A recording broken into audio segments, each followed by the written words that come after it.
about Millie Bobby Brown because she's a feminist now. I assumed she always had been a feminist, right? But she needed confirmation.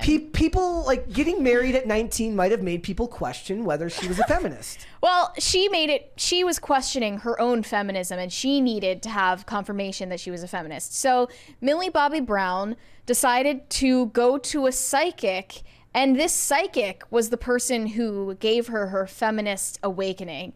This interview with Glamour confirms this, saying she credits her feminist awakening to a visit to a psychic who informed her that she was in fact a feminist. Millie went home and Googled, "How do I know if I'm a feminist?" After reading articles and books, she, quote, really grasped the idea of what feminism is and what it means to me. Ultimately, it's about opportunity. And this is the backstory. And a lot of the responses are saying, like, if I was famous, I would just use my fame to say stupid shit like this. The English language was created so that one day this sentence could be formed. Yeah, not a good idea to let psychics tell you what your politics are. Probably not the greatest idea in history, but you shouldn't be letting psychics or stars. Bad idea to go to psychics in the first place, but like teaching you anything. Yeah, but especially they should not decide your political leanings for you. That's a horrible idea. She's also talked about the ending of Stranger Things, which is... She's very excited about. What a relief for everyone. Like, I've been waiting for this damn show to end. It started in the Obama administration. There is no reason, a lot of people were saying this, there is no reason why a show should take over a decade to make like 35 episodes. Yeah. That is not normal. That's insane. And I know that they made the episodes very expensive, very CGI heavy, and they started to get to the like hour and a half movie length, which on its own is ridiculous. That doesn't need to happen at all. Yeah. But still, you spent over a decade, and it's still not over, to make less than 50 episodes of a series that wasn't well liked after like 3 seasons. Yeah. And they are about to start filming the 5th season after this SAG strike is over, which who knows when that will happen. And understandably, all of the stars who grew up on this show are like so fucking ready to like not do this show anymore because it's all they're known for. I don't remember who it was. Well, I don't think Finn Wolfhard is solely thought of as like a... I feel like he's... probably, other than Millie Bobby Brown, the most famous from the show. I remember, I don't remember who the singer was, but I remember some singer talking about how he never understood why like big artists would hate performing the songs that made them famous, right? He's like, I don't get that. It's like, this is what paid my bills. Why would I be upset by something like that? And I always found that to be really appreciative. Like, I don't like it when an actor is like, oh, I'm so happy to be done with this show that made me rich and famous. Like, it just feels like there's a lack of gratitude. You're complaining about being too famous. Like, that's not relatable to anyone. I get the idea from an artistic perspective, right? Like he's done with it because as an artist, he feels like it's gone as far as it can go. But it's kind of like us complaining, like we've done sometimes, right? Like when you complain about your job here, like even if there are things that are difficult about your job, the person consuming the media just isn't going to want to hear about it. They don't care. Like they want the content. And they are not wrong for that. Sure. They're not wrong for not caring about the struggles of your job. I think it's more poignant for them just because this was their entire childhood. Yeah. Like their identity has been completely wrapped up in this show, and it's really all they're known for, at least as it is now. And she was talking about how the media treated her when she was a kid doing press for this show. And she got criticized for trying to steal the thunder of her co-stars in interviews. She says that adults in the media called her an idiot and a brat. What? Why? I don't remember this happening at all. Neither do I. But maybe I wasn't paying as much attention. Quote, "We're kids. We talk over each other. I was just penalized for over-talking and oversharing and being too loud. It's hard to hear that at 13. You're like, I don't want to ever talk again. So I just remembered to stay silent and speak when I was spoken to. Even though I was dying to join in, I just felt like it wasn't my turn. So it must be hard to like be a kid, like be 13 years old and have people in the media overanalyzing all of your on-camera behavior, and they see you as your character from this show. People get mad at us because we talk over each other from time to time. But we don't even notice it. No. That's the thing. It's just part of the, like when your job is literally to talk, there's an aspect of it where it's like you just got to reach for it and go. Like you don't really like, and nor does, I don't think that anybody here ever takes offense when somebody does it, because you understand that that's just the name of the game with what's going on. Like if anything, like most of the time, I'm just really excited that somebody else has like a lot to say. So I'm like, yes, talk over, like go for it. Like, hell yeah. Like that doesn't bother me one bit. Like, yeah, like, and to be that age, like, as an adult, I think it's very hard for them to put themselves in the shoes of a kid who hasn't grown up and actually matured to the level of an adult yet. They expect a lot out of them. The problem is that, like the Harry Potter child stars, I think that they were told they're way more important than they are. And they were told that they had an obligation to use their platforms for good. An obligation. Yeah. And that's what led to Emma Watson being a raging feminist harpy, despite her talent, despite her good looks. I mean, it's true. She was kind of conditioned to become one of these Hollywood activists. Yeah.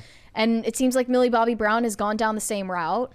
There's a lot of guilt put on them from a very young, but that's baked into the Hollywood business model, right? To be a champagne socialist who's every day told you're like, and I think some of it also might be like, there's a lot of ego in acting, and there's also a lot of insecurity, and there's no easier person to manipulate than somebody who's both simultaneously egotistical and unsure of themselves. So part of it might be why they elevate the nature of what they do to such a high level, because they don't actually buy that when they're like, oh my God, the art that I make, it's the end all be all. I'm speaking truth to power and sharing my art with the world. I'm like, bro, like it's not that deep, right? Like the biggest compliment that I believe that you can get doing what we do here is somebody saying that they allow us to like take up their time while they're at work. Like listening to us while you're at work, to me, that's a huge compliment, because it's something you do. It helps you pass the time. But that doesn't make what we do like the end all be all most important thing in the world.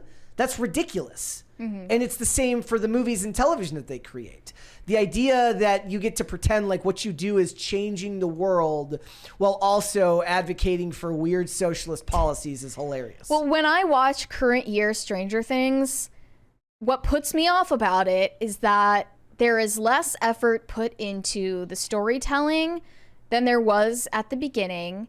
And they're relying more on that, I don't know, that vibe that what they're creating is so important and so groundbreaking and so grandiose. And they also have nobody to tell them otherwise. I know, yeah, because they are the darling of Netflix that has been making Netflix a lot of its money for the past decade. So props to them, like the credit that they deserve for that. But the show hasn't been interesting for years now. And everyone is beyond ready for it to be over, and yet they're still like clinging on and trying to make another season that nobody wants to watch. Yeah. It's probably lost 90% of its original audience at this point, which is still bigger than most Netflix original shows get in the first place. But yeah, like it's just dead. It's dead in the water. You're kicking it while it's down. It's not about the story anymore anyway. They started adding new peripheral characters that no one cares about. So they can make all the spin-offs that they'll end up making. Yes, and they're going to make spin-offs. They're going to try to turn it into a movie. And you can't do that because the original cast isn't interested in it anymore. So you're going to have to recast the whole thing with people that, you know, are complete newbies. Nobody's heard of them. Yeah. And you're going to wonder why no one's watching. Like, I'm just so tired of Hollywood half-assing everything and wondering why the results aren't the same as the original. I think part of it is also like they're not willing to take all the losses that come. Like, look at The Creator. I sung the praises of The Creator. A lot of people liked it.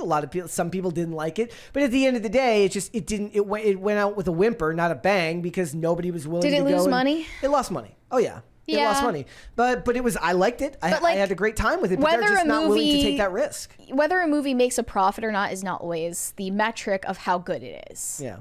So I don't know. I didn't watch it but to them, like, I don't have a problem with Hollywood saying the only metric that matters is making money, because at the end of the day, it's a business, and I get more annoyed by the artists pretending like their art is the most important part of a business, when at the end of the day, the business needs to make money first. The business always wants to always believes that making more money is important. The artists always think the art is more important, but really, it's a marriage of the two that ends somewhere closer to the middle, where great art should theoretically make you a great profit, but both sides, vie for control. And I just tend to, more often than not, eschew the actors, because I'm like, look, they're not the ones putting the money into it. They're not the ones taking the risk. To pull this back to Millie Bobby Brown's interview, another thing that she said is she's not always been awarded the same respect and recognition on Hollywood sets compared to her male co-stars, and that a lot of male co-stars of her that will go unnamed, of course, didn't treat her so well. And when she was asked, which ones have, she sung the praises of Chris Pratt, who, news to me, he's not a bad misogynist. So he's just monster. He's just good guy Greg. That's what he is. He's a good guy Greg. And then she was asked, well, have your other male co-stars in the past treated you with the same level of respect? And she pauses and she says, some of them have definitely treated me with the same respect, period. And leaving all of these people on social media to start a frenzy, wondering who wronged Millie Bobby Brown. Was it Noah Schnepp? Did he disown her? Who was the misogynist on the set of Stranger Things? That's what you're leaving people to speculate about. I just find that really... Ooh, I like this comment. Says she should cry to Drake more about it. Yeah, go call Drake. You probably like him more than your fiance anyways. I don't... Oh yeah, she also praised her fiance for being the person who allowed her to fall in love with herself. So it's like the most narcissistic thing. Wait, what was the Britney Spears quote earlier about Justin Timberlake? Like, what do you wasn't mean? there some Britney, like, or was that quote is about Millie Bobby Brown, not about Britney Spears? That she fell in love with herself. Yes, that was it. It's just so narcissistic. He encouraged me to be loud and obnoxious. Encouraged me to not have any criticisms of myself or my personality. Well, that would be crazy to criticize a modern woman. No. Mary, you can't criticize a modern woman. Everybody knows that. That's just not a thing we do. It's sweet that they are engaged in trying to get married young when that's not what the culture celebrates these days. And most of the haters are bitter and have this arbitrary idea of like the milestone where you should be allowed to get married, whether it's 30 or 40 or 50 or whatever. Yeah. It's all arbitrary anyway. And her logic is the same as anything that she does in her career. Like, if I'm able to have this big career right now, why can't I make another big decision about my life? Thank you. I will make an exception here. I have to cut it off. What? I have to see if it goes. Is it gonna go? Because it's been possessed. Oh, it's behaving normally now. It behaved normally for that, but it wasn't behaving normally before. Guys, I think that the ghost or Kevin Spacey did break it earlier. Maybe now that we're off the Kevin Spacey discussion, it's no longer trying to take me or Mary out. And that's why it's no longer acting badly. Kevin Spacey It's like if you looked hacking at us? He kind of was. I think he might have done... He was like... Just like he hacked that car in the trailer, he did that to us. I'm going to have to double check that my brakes work before I leave today. Yeah. It's like go under the car, make sure there's no brake fluid leaking. Yeah. Anything like that. So, yeah, like, did they ask the men questions like this? Did you get along with all your castmates? No, they never ask, how did your female co-stars treat you? Yeah. Like, they never ask questions like that. Of course. Thanks for watching. Listen to full episodes of Pop Culture Crisis on Spotify. Keep up with us on social media and make sure you subscribe and ring that bell so you never miss the show. Bye, guys.